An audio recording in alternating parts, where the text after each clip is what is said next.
बहुत साल पुरानी बात है। एक गांव में बहुत बड़े बड़े दरख्त थे। एक दरख्त पर एक चुड़ैल रहती थी। उस चुड़ैल के दांत बड़े बड़े और नुकीले थे। उसके नाखून तलवार से ज़्यादा तेज और बड़े बड़े बिखरे बाल। उस चुड़ैल ने उस गांव की लड़कियों को श्राप दिया था। गांव की हर लड़की के दांत बड़े बड़े। उस गांव के लोगों का मानना था, जो लड़की उस चुड़ैल के लिए खून लेके जाएगी और वहां जाके लाश की तरह लेट जाएगी, चुड़ैल उसके दांत ठीक कर देगी। बहुत लड़कियां उस चुड़ैल के लिए खून लेकर गईं, पर चुड़ैल के पास आते ही लड़कियां डर जाती थीं और चुड़ैल जान जाती थी कि वो जिंदा है। फिर चुड़ैल उन्हें मार देती थी। उसी गांव की एक लड़की बहुत परेशान थी। उसके दांतों की वजह से कोई उससे शादी नहीं करता था। उसने फैसला कर लिया कि वो चुड़ैल को खून देने जाएगी। उसके घर वालों ने उसे बहुत मना किया, पर वो नहीं मानी। एक रात वो मुर्गी का खून बाल्टी में लेकर जंगल की तरफ निकल पड़ी और उसी दरख्त के नीचे जाके लाश की तरह लेट गई। थोड़ी ही देर में उसे चुड़ैल के आने की आवाज़ें आने लगीं। चुड़ैल दरख्त से नीचे आई। उसने बाल्टी से खून पीने लगी। उस चुड़ैल की आवाज़ से वो लड़की बेहोश हो गई। चुड़ैल खून पीकर वापस ऊपर दरख्त पर चली गई। कुछ देर बाद वो लड़की उठी और उसने देखा कि उसके दांत ठीक हो चुके थे। उसके दांत अब बिल्कुल नॉर्मल थे। ये देखकर वो बहुत खुश हुई और घर की तरफ जाने लगी। वो घर पहुंची तो उसके घर वाले बहुत हैरत अंदाज से उसको देखने लगे।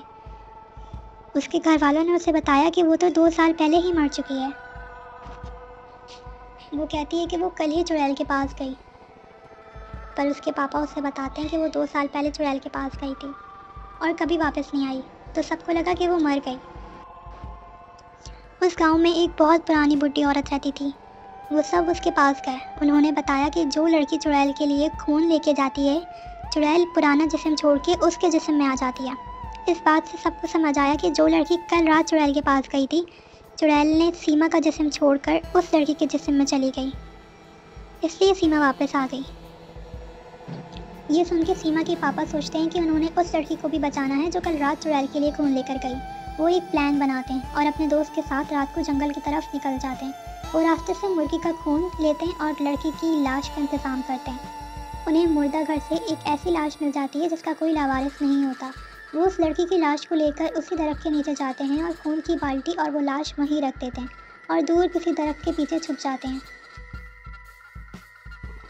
वो चुड़ैल थोड़ी ही देर में नीचे आती है और बाल्टी से खून पीने लगती है। फिर अचानक वो चुड़ैल उस लाश में चली जाती है और उस लड़की का जिस्म छोड़ देती है।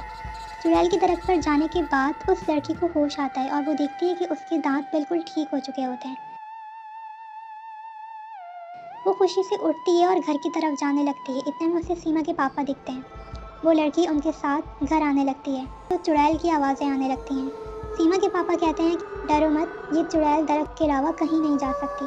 वो लड़की उनके साथ घर आने लगती है, पर चुड़ैल जैसे बहुत खुश होती है, जैसे उसे लाश का ही इंतज़ार हो। अब वो चुड़ैल वो दरख्त को छोड़कर गांव की तरफ निकलने पड़ती है।